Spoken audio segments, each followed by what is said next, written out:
आप सभी का स्वागत है, वेलकम है।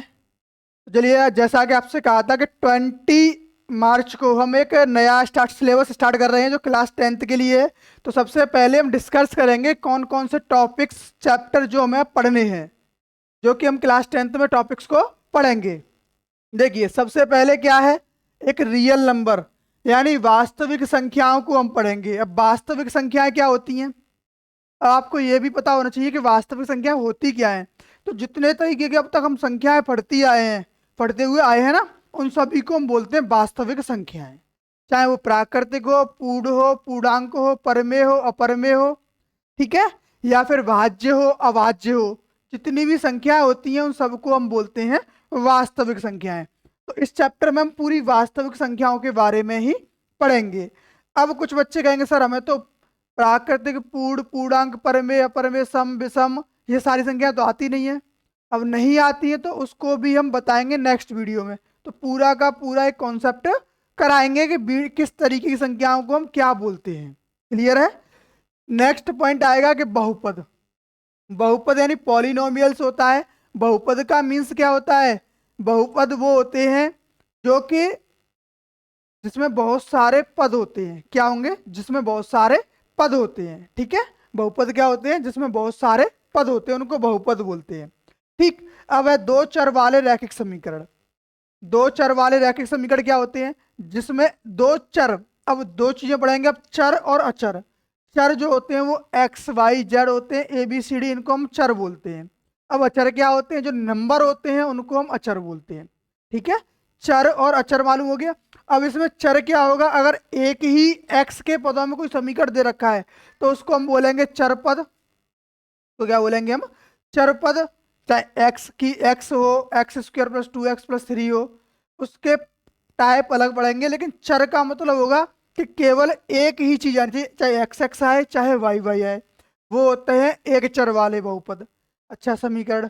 और दूसरा क्या होता है, दो चर वाले, जिसमें एक्स और वाई दोनों आए। अगर तीन चर वाले आएंगे तो एक्स वाई और जेड, ये तीनों आएंगे। क्लियर है। चलिए, ये क्लियर हो गया। यानी pair of linear equation of two variable है, जिसमें केवल कितने पद होंगे, दो चर होंगे, पद नहीं होंगे, तो चर होंगे एक्स और वाई। नेक्स्ट है द्विघात समीकरण। द्विघात समीकरण क्या होता है, जिसकी सबसे बड़ी घात दो होती है। ये हमेशा एक चर वाले होते हैं, दो चर वाले कभी भी नहीं होते हैं, ये याद रखना है आपको। कैसे रहेंगे, ये एक चर वाले रहते हैं। क्लियर है। चलिए, अच्छा, ये समांतर श्रेणी यानी अर्थमेटिक प्रोग्रेशन, ये क्या होता है, इसको आप पढ़ेंगे तो इसमें आपको नंबरों को सही तरीके से अरेंज करने के बारे में बताया जाएगा कि हम नंबरों को किस तरीके से अरेंज करते हैं। कैसे, अब कुछ चीजें आपको बताएंगे। देखो, जैसे कैसे रहेंगे नंबर, अगर जैसे अब आपने पढ़ा होगा सब 1 + 2 + 3 + 4, हमें जोड़ निकालना है इन संख्याओं का, या यहाँ लिख दिया हमने सब 50। तो अब बताओ इन संख्याओं का जोड़ कितना होगा, कि 1 से लेके 50 तक की संख्याओं का जोड़ कितना रहेगा। तो ये आपको बताना होगा। तो इसके लिए हम इसमें फॉर्मूले बताएंगे किस तरीके से आप आसानी से ये सभी चीजें आप निकाल सकते हो, कि योगफल निकाल सकते हो। या बोल दिया साहब, पहले यहाँ पे एक है, सॉरी यहाँ दिख नहीं रहा होगा बट यहाँ ले लेते हैं, 1 2 3, लास्ट में दे दिया साहब 500 है, इसका योगफल बताओ। इसके चीज बारे में जो चीजें पढ़ेंगे उन सबको हम कहाँ पढ़ेंगे, समांतर श्रेणी यानी अर्थमेटिक प्रोग्रेशन में पढ़ेंगे। नेक्स्ट आएगा त्रिभुज। त्रिभुज आप जानते हो, ट्रायंगल। त्रिभुज क्या होता है, जिसकी तीन भुजाएं होती हैं। तो इसके लिए हम इसमें थ्योरम पढ़ेंगे। इसमें एक 6 नंबर की थ्योरम मोस्ट इंपोर्टेंट रहती है आपके लिए। ठीक है, तो इसमें थ्योरम से रहेंगी, उनके बेस्ड क्वेश्चन रहेंगे। नेक्स्ट है निर्देशांक ज्यामिति, कोऑर्डिनेट ज्योमेट्री। निर्देशांक ज्यामिति क्या होती है, जिसमें आपको दो बिंदु दे रखे होंगे, जैसे यहाँ पे एक बिंदु है, यहाँ पे एक बिंदु है, ए और इसके बी। इसके निर्देशांक x1 y1 है, इसके निर्देशांक x2 y2 है। अब पूछ लेगा भाई इन दोनों के बीच की दूरी बताओ, या फिर इसको अगर हम बीच में एक पॉइंट मान लें तो उसकी दूरी बताओ, उसके निर्देशांक बताओ कितने होंगे बीच में। अगर इसको हम दो पार्ट में डिवाइड कर दें जो कि अलग अलग पार्ट हैं, तो उन दोनों पार्टों की एक रेशियो दे रखा होगा और फिर उसके निर्देशांक पूछ लेगा। ठीक है, तो इस तरीके से इसमें क्वेश्चन आएंगे। अब त्रिकोणमिति का परिचय यानी इंट्रोडक्शन ऑफ ट्रिग्नोमेट्री क्या होगा, हम त्रिकोणमिति की बेसिक चीज़ों को जानेंगे। साइन थीटा कॉस थीटा बहुत कहते हैं कि ये बहुत टफ होते हैं, लेकिन हम आपको बहुत ही इजी वे में बताएंगे कि साइन थीटा कॉस थीटा के बेसिस को पूरा एक एक्सप्लेन करके दिखाएंगे। ठीक है, चलिए नेक्स्ट देखिए 9 चैप्टर क्या रहेगा आपका, ट्रिग्नोमेट्री के अनुप्रयोग, त्रिकोणमिति के अनुप्रयोग रहेंगे। इसमें क्या रहेगा, एप्लीकेशन ऑफ ट्रिग्नोमेट्री। जब आपने कोई देखा होगा नॉर्मली वे में, चलिए भाई आपने क्या देखा होगा कि अगर आंधी आती है गांव में, आपने देखा होगा जब गांव में या शहरों में आंधी आती है, पेड़ टूट के गिर गया, अब वो ऊपर का हिस्सा तो वो जमीन को टच कर रहा है, तो बताओ ये किस एंगल पे झुका हुआ है, उस एंगल को बताएंगे। या पूछेगा ये सिरा एंगल दे रखा होगा, तो अब बताओ पेड़ की ऊंचाई कितनी रहेगी जहां से वो टूटा है, या टोटल ऊंचाई पूछ ली जाएगी, या पेड़ की लंबाई टोटल कितनी होगी वो पूछ ली जाएगी। अब जहां पेड़ की जड़ है वहां से लेके जहां टच हो रहा है ऊपर का पॉइंट, वहां से वहां तक की दूरी है, तो उन सभी चीजों को हम कहाँ पढ़ेंगे, त्रिकोणमिति के अनुप्रयोग में पढ़ेंगे। अच्छा जी, व्रत यानी सर्कल क्या होता है।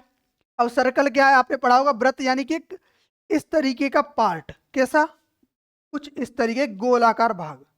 लेकिन गोला और व्रत दोनों में बहुत ही बड़ा डिफरेंस होता है। जो व्रत होता है, व्रत का मीन्स होता है कि हम एक छोटा सा पॉइंट ले रहे हैं जिसको हम केवल पेपर पर ड्रॉ कर सकते हैं, वो तो होता है सर्कल। और जो एक्चुअल बॉल होती है वो होती है गोला के आकार की। ठीक है, ये 3D फिगर होता है जो गोला होता है, और 2D फिगर में आता है सर्कल। ठीक, इसकी यहाँ पे थ्योरम्स को हम पढ़ेंगे। चलिए, व्रतों से संबंधित क्षेत्रफल।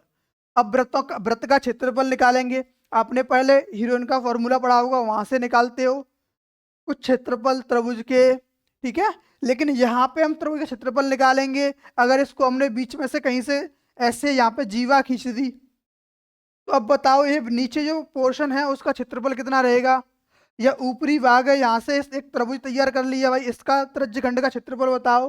तो ये जितने भी त्रिभुज के अंदर जितने भी पार्ट बनेंगे उन सब के क्षेत्रफल हम यहाँ से निकालना सीखेंगे। नेक्स्ट है पृष्ठीय क्षेत्रफल और आयतन। पृष्ठीय क्षेत्रफल और आयतन में ये किसके बारे में आएगा, तो पृष्ठीय क्षेत्रफल और आयतन हमेशा हम देखो किसका निकाल सकते हैं, पृष्ठीय क्षेत्रफल निकालेंगे, चाहे तो घन हो, घनाभ हो, आयतन हो। ठीक है, इनका तो क्षेत्रफल निकाल लेंगे। लेकिन अगर आयतन निकालना है तो हम बेलन का निकाल सकते हैं, शंकु का निकाल सकते हैं, गोले का निकाल सकते हैं, अर्धगोले का निकाल सकते हैं। तो इन चैप्टरों में हम शंकु, बेलन, गोला और अर्धगोले के बारे में, या घन और घनाभ के बारे में भी हम पढ़ेंगे। नेक्स्ट आएगा सांख्यिकी यानी स्टैटिक्स। स्टैटिक्स में क्या होता है, सांख्यिकी होती है जो नॉर्मली माध्य, बहुलक और माध्यक, ये 3 चीजों के बारे में हम पढ़ेंगे। इसमें एक है प्रायिकता यानी प्रोबेबिलिटी। प्रोबेबिलिटी क्या होगी, इसमें आपको पढ़ना है कि किसी चीज को, सिक्के को अगर हम उछालते हैं तो उसमें हेड आने की प्रायिकता क्या रहेगी, टेल आने की प्रायिकता क्या रहेगी। या हमने एक साथ 2 सिक्के उछाल दिए, 2 पास से जो लूडो खेलते हो उसको उछाल दिया, तो उसमें 6 नंबर आने की प्रायिकता क्या रहेगी। तो इतने प्रकार के क्वेश्चन ये ताश होंगे। या बोल दिया जाएगा कि एक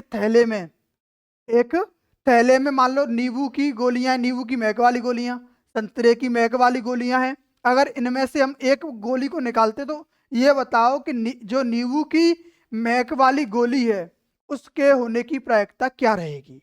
तो ऐसे क्वेश्चनों को हम कहाँ पढ़ेंगे, प्रायिकता में पढ़ेंगे। तो आपको बेसिक सा मैंने पूरा स्ट्रक्चर बता दिया कि किस तरीके से क्या क्या चीजें आपको पूरे 10th क्लास में कवर करनी होंगी। क्लियर है। अगर आपको वीडियो अच्छा लगा हो तो लाइक सब्सक्राइब करना ना भूलें, और हमारे इस पूरे सेशन को स्टार्टिंग से एंड तक देखें। आप 10th क्लास का मैथ बहुत ही इजी लगने लगेगा।